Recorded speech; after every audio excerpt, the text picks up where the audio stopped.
Le même jour, 2 disciples faisaient route vers un village appelé Emmaüs, à 2 heures de marche de Jérusalem. Et ils parlaient entre eux de tout ce qui s'était passé. Or, tandis qu'ils s'entretenaient et s'interrogeaient, Jésus lui-même s'approcha, et il marchait avec eux. Mais leurs yeux étaient empêchés de le reconnaître.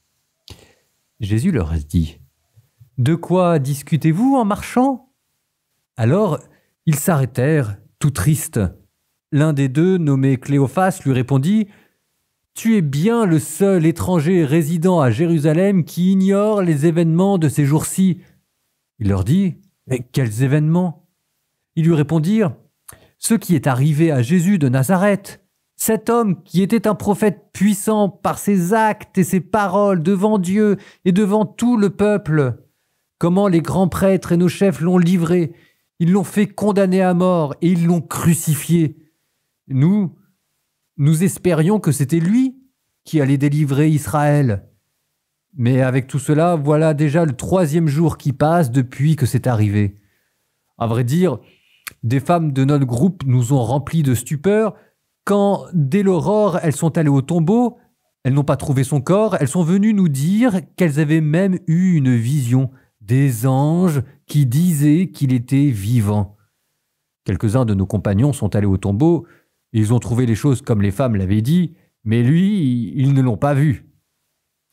Il leur dit alors : « Esprit sans intelligence, comme votre cœur est lent à croire tout ce que les prophètes ont dit, ne fallait-il pas que le Christ souffrisse cela pour rentrer dans sa gloire ? » Et partant de Moïse et de tous les prophètes, il leur interpréta dans toute l'Écriture ce qui le concernait. Quand ils approchèrent du village où ils se rendaient, Jésus fit semblant d'aller plus loin.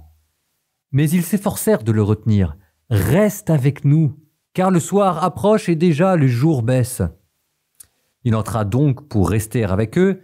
Quand il fut à table avec eux, ayant pris le pain, il prononça la bénédiction et, l'ayant rompu, il le leur donna.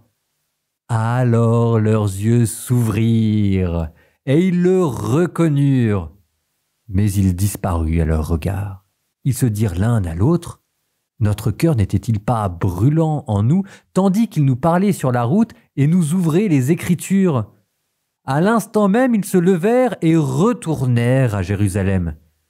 Ils y trouvèrent réunis les 11 apôtres et leurs compagnons qui leur dirent : « Le Seigneur est réellement ressuscité. Il est apparu à Simon-Pierre. » À leur tour, ils racontaient ce qui s'était passé sur la route et comment le Seigneur s'était fait reconnaître par eux à la fraction du pain.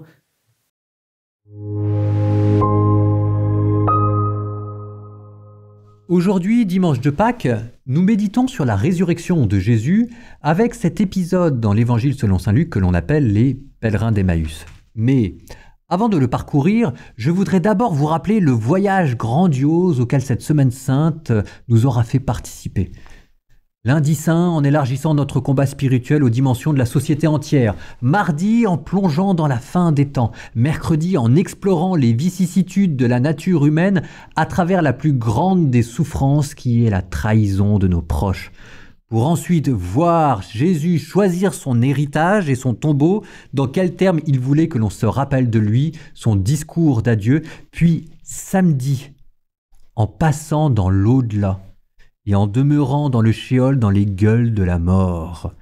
Et enfin aujourd'hui, en nous posant, comme dit le psaume, par-delà les mers, dans la vie éternelle.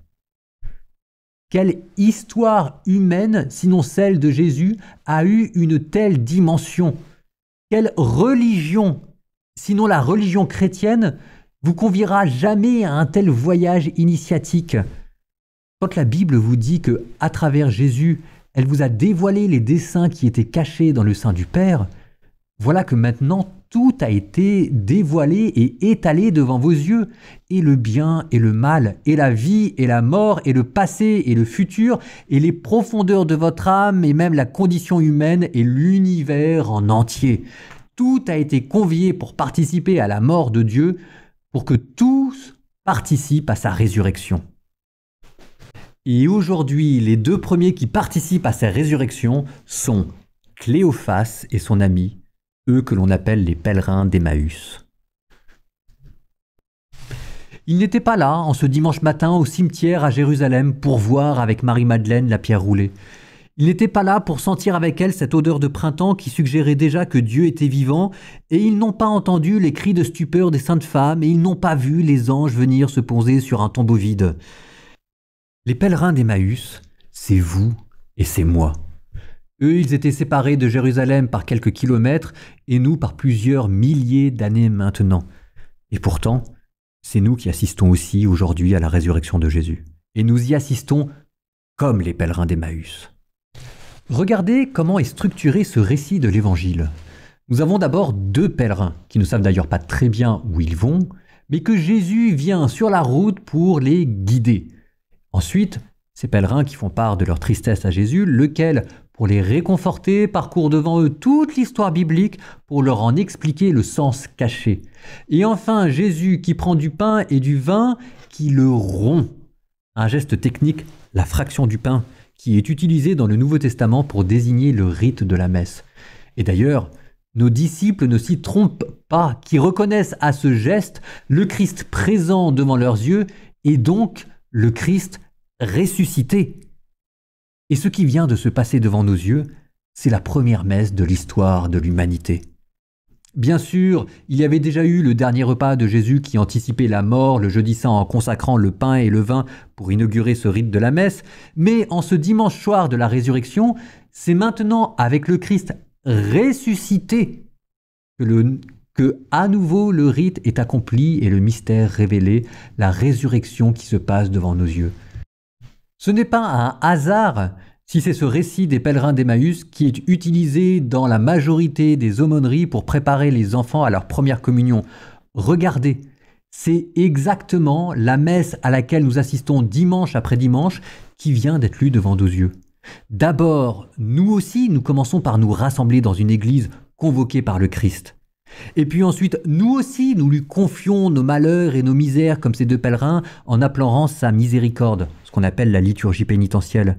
Et c'est nous aussi qui nous mettons à l'école de la Bible pour y retrouver du réconfort en écoutant des lectures de l'Ancien et du Nouveau Testament, et le prêtre qui représente Jésus ressuscité nous redonne la même leçon de Bible que Jésus donna naguère à ces deux pèlerins d'Emmaüs. Et c'est nous aussi qui, après la liturgie pénitentielle et la liturgie de la parole, nous plongeons, comme les pèlerins d'Emmaüs, cette fois-ci dans la liturgie eucharistique avec la fraction du pain.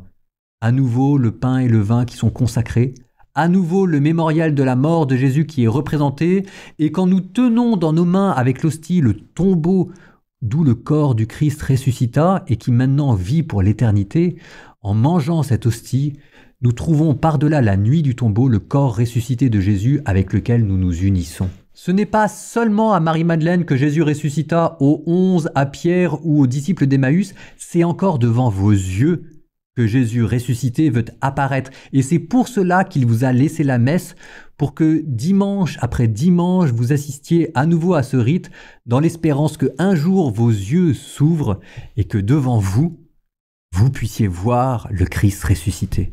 La vérité, c'est que la messe est un récit d'apparition.